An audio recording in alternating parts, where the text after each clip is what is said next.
saat kita akan merayakan momen-momen tertentu kita ya, pastinya kita ingin orang-orang untuk turut dalam acara tersebut, iya kan?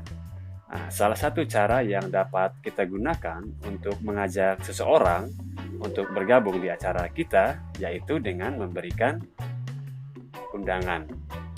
Nah, kali ini kita akan belajar tentang formal invitation. Welcome back to Mr. Lee Channel.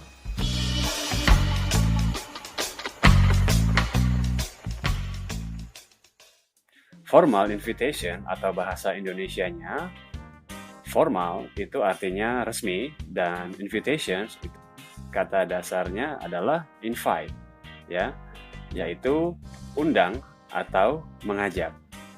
Berarti artinya adalah undangan resmi. Nah, lalu apa pengertian daripada formal invitation ini?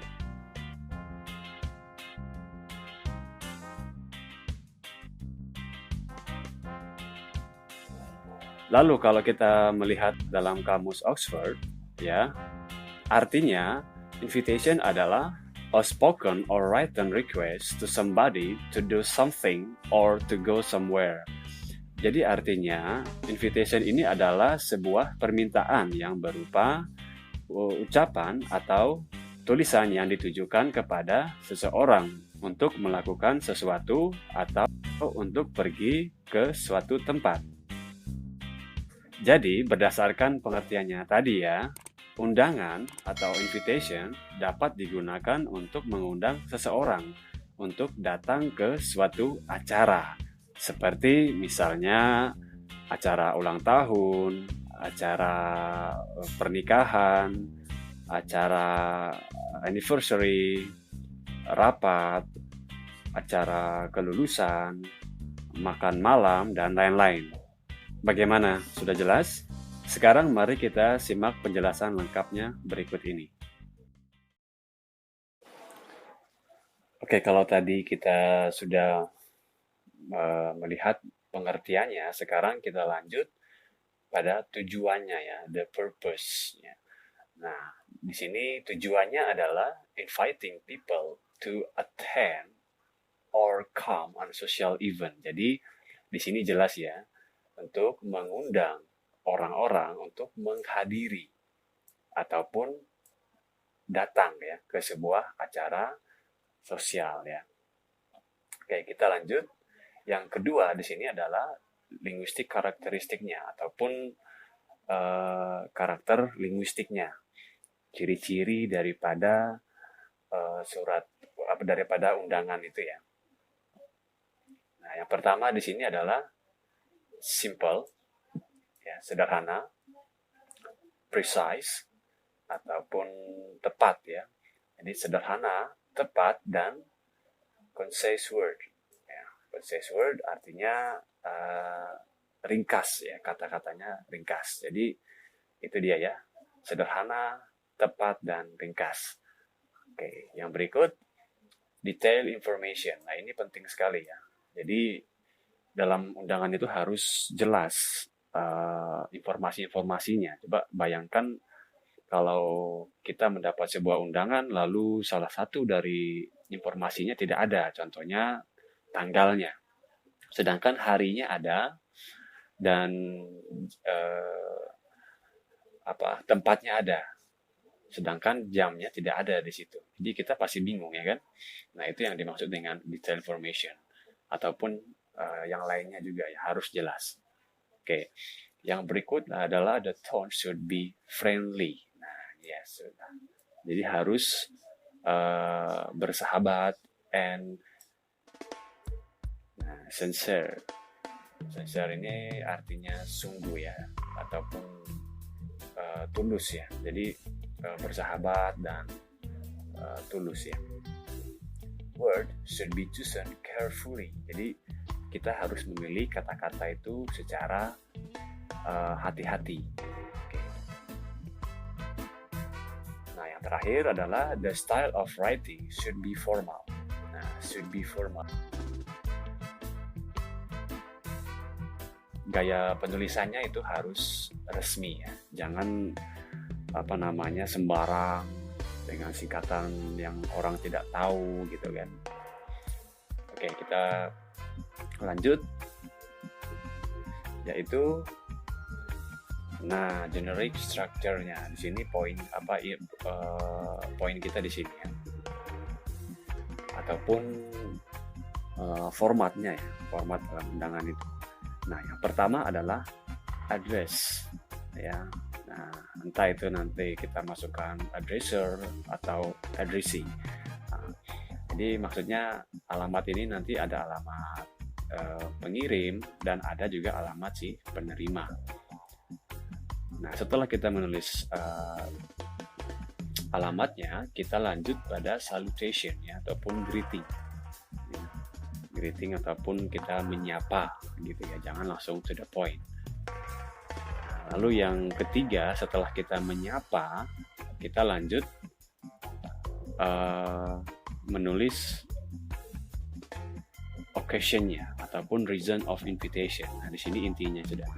Jadi acara apa dan bentuknya seperti apa di sini kita jelaskan ya. Oke. Lalu yang berikut tanggal, waktunya,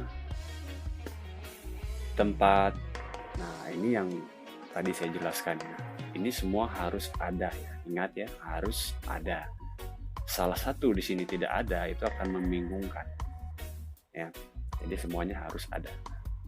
Nah, lalu yang terakhir untuk body of invitation ini adalah RSVP. Ini apa ya? Jarang sekali dipakai dalam undangan bahasa Indonesia. Tapi kalau undangan bahasa Inggris ini selalu ada. RSVP itu berasal dari bahasa Prancis, Respondes sur Pose Plate. Ya, mungkin kurang lebih begitu ya, karena saya juga kurang paham bahasa Prancis ya. Yang berarti adalah please replay. Oke, please replay ini maksudnya dia meminta konfirmasi, dia meminta agar dijawab ya, seperti itu. Nah, setelah kita membuat occasion, date, time, place, dan RSVP. Oh ya, ini RSVP ini kalau dalam undangan bahasa Indonesia ya tidak wajib ya. Baik dalam undangan bentuk apapun. Nah, setelah kita membuat ini, yang terakhir adalah signature. Atau tanda tangan ataupun nama kita ya yang membuat undangan itu. Oke ya, sampai di situ jelas ya. Sekarang kita lihat. Nah, ini adalah sebuah undangan resmi.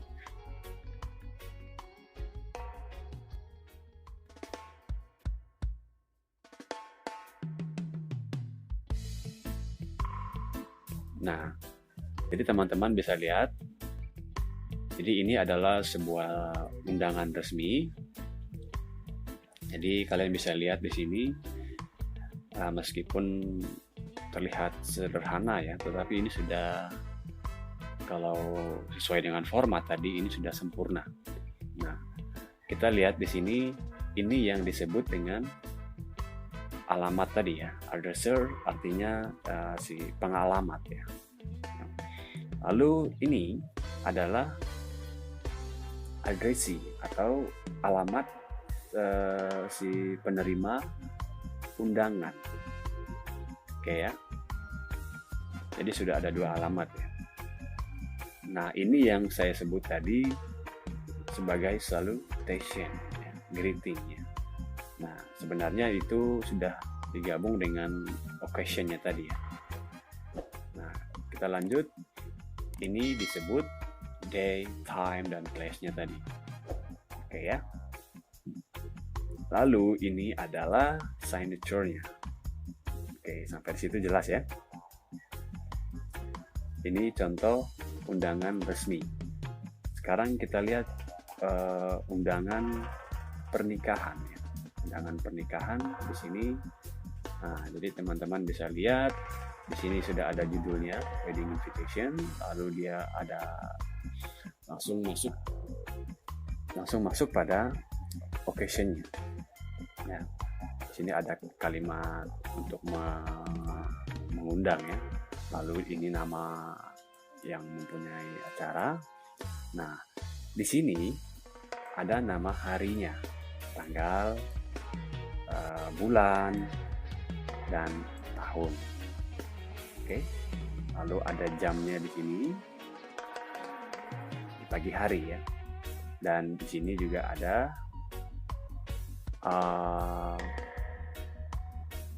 nama tempatnya. Nah, di sini ada please RSVP yang kita bahas tadi ya. Nah, dia meminta respon melalui nomor ini pada tanggal 1 Agustus. Jadi dia meminta sebelum acara itu dia meminta respon dulu ya. Oke, seperti yang saya katakan tadi bahwa ini tidak wajib ya kalau dalam bahasa Indonesia. Oke, yang berikut yaitu undangan ulang tahun. Nah, sama seperti yang tadi. Di sini langsung kalimat mengajaknya, lalu di sini occasion-nya, dan ini nama yang mempunyai acara ulang tahun. Nah, lalu ada hari, bulan, tanggal, tahun, dan jamnya, dan tempatnya, dan seterusnya, dan dia meminta RSVP-nya untuk dikirim ke email ini. Jadi dia meminta respon melalui email. Oke, gitu ya. Nah, itu adalah contoh daripada undangan resmi.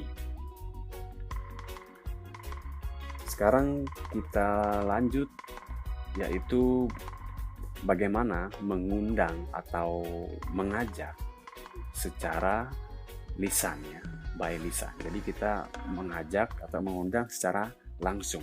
Nah, ungkapan-ungkapan yang kita gunakan adalah would you like to come? I would like to. Why don't you come too? Come and ya. Nah, lalu kita menerima undangan. Di sini saya tekankan jangan sampai kita menerima undangan ataupun menolak undangan itu langsung singkat padat. Setelah kita diajak atau diundang, lalu kita jawab iya ataupun enggak bisa gitu ya. Itu terlihat kurang sopan ya. Jadi untuk menerima undangan kita gunakan that would be very nice. Sure, I will be there. Yeah. Thank you, I'd love to. Nah. Thank you, I'd be delighted to. Nah, di sini jangan bingung ya melihat ini karena sudah kita bahas di materi kita yang waktu sebelumnya ya.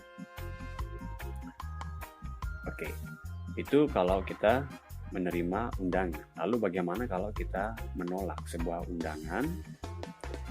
Yang kita gunakan adalah I'm afraid I won't be able to come.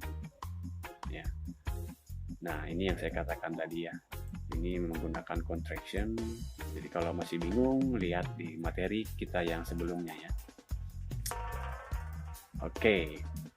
Yang berikut, I'd love to, but